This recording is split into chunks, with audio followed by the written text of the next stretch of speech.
Hey guys, it's Kim Dao here. Welcome back to my channel. So today I have a very special guest, Sunny Dahei, with me. Sunny is visiting me in Japan and she's been here for about 3 weeks now. Yeah. And she's here for another week, and we thought that we'd do a Q&A session together to talk about Japan and what the difference is living in Japan and just visiting Japan. So I posted a photo on Instagram and I asked you guys to ask us some questions on anything about Japan. So most of you guys wanted to know what was the difference between living and visiting Japan. So the questions that we are going to be answering today are more focused on that topic. So I picked out a few questions and let's just get straight into it. First question is there any difference between actually working and living in Japan and staying in Japan for vacation like Sunny? And which one do you prefer? Well, I've visited and lived in Japan. For me, when I visit Japan, I don't really think about money that much. Yeah. Because when you travel, I mean, you save up a lot of money to travel and you're here to spend to have a good time. But now that I live here, I think a lot more about money. For example, if I go shopping, if I see something and I like it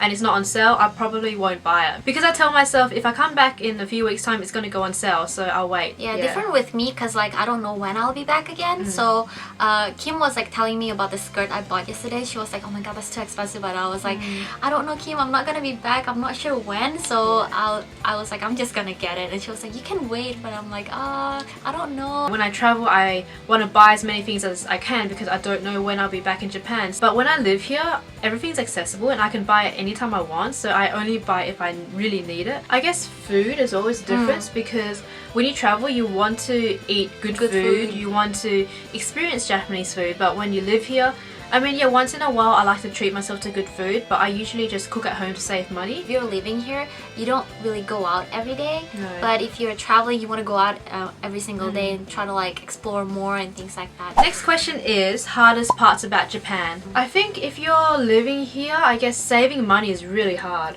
Because in Japan, everything is so cute and you just want to buy everything. Yes, that's the problem. Oh my god, it's so hard for me too. I guess visiting here, the hardest part is the language barrier. Yes, I can't speak Japanese, so if I don't have Kim, I'll be like so lost. There were many times when I was at the store and all the staff kept on like talking to me in Japanese and I was like, Kim, I have no idea what she's saying, what she's saying. And Kim would like help me translate and everything. So I think the main thing would be the language. Yeah. So the language barrier. But definitely if you can't speak Japanese, you can still survive in Japan without any Japanese. It's just going to be a bit harder, but you can still do it. It's like definitely doable. And other thing for me, I think transportation. Yeah. The subway. Yeah, the subway is really difficult. I mean, it's actually easy to get used to once you've used it a few times, but your first time in Japan, you get confused. Yeah. My first time in Japan, I didn't know what I was doing. I was following my friend around the whole time. If you use like train apps on your phone, it's not too hard to figure out. It's really handy now. Yeah, it's really handy. It's really easy now, so definitely get a pocket Wi-Fi and you can use train apps. Next question, is it easy to make Japanese friends for foreigners? It is quite hard. Like, I only make Japanese friends when I meet other friends and I get introduced to them.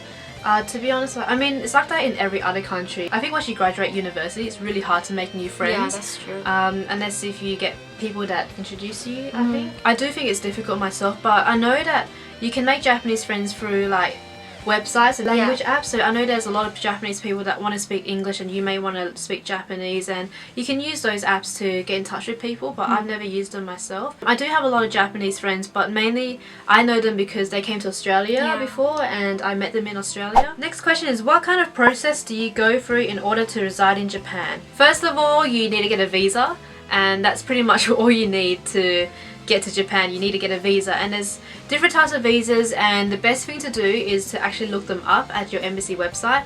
I can't really speak for you because every country is different, and I'm not an immigration officer, so I can't really tell you guys how to get to Japan. I figured out how to get here just by going to my embassy website, looking at my options and speaking to the Japanese embassy myself. It's really not that hard to get here, especially if you got a university degree. It's not that hard to get here. I'm on a holiday visa, so every country is also different. It's like different. Some people have to apply for the holiday visa to Japan, but for me, my passport is a Korean passport, so I don't have to apply for anything. It's automatically registered as like a 90 days like tourist visa. Before I came here, I just double check in case anything happens. So when you guys are traveling, make sure you guys double check everything. If you just want to travel for under 90 days, then most countries have the tourist visa exemption, so you don't need to get a visa. So you just get one when you land, but you have to look it up before you come. And make sure it's 90 days. It's not 3 months, it's 90 days. 90 days. Because if you overstay, then you're in trouble and you might get blacklisted and you won't be able to enter Japan for like a year or something like that. Next question is, what do I do if I don't know Japanese and want to live there? To be honest, if you want to live here, I mean, I would really recommend you know Japanese. I mean, it's fine to live here if you don't know Japanese, but it's going to make your life difficult. At least an intermediate level of Japanese, I'd say. If you just travel here, you don't need to know Japanese. Yeah, but I kind of wish I knew how to say like basic stuff. There were times like Kim were not around and I cannot communicate. I was at the cashier and they were asking me something. It was really basic and I didn't understand. So I would probably just like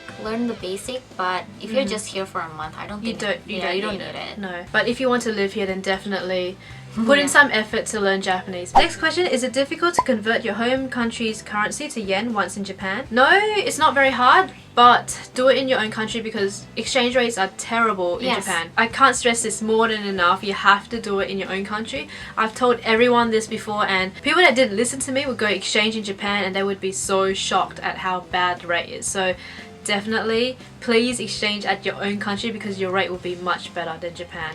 Yeah, I exchanged my 80% of my money in Indonesia before I came here, and I kind of like I had my emergency money, but I exchanged it here anyway, and the rate was so bad, you guys. I lost so much money, and I regret for doing that.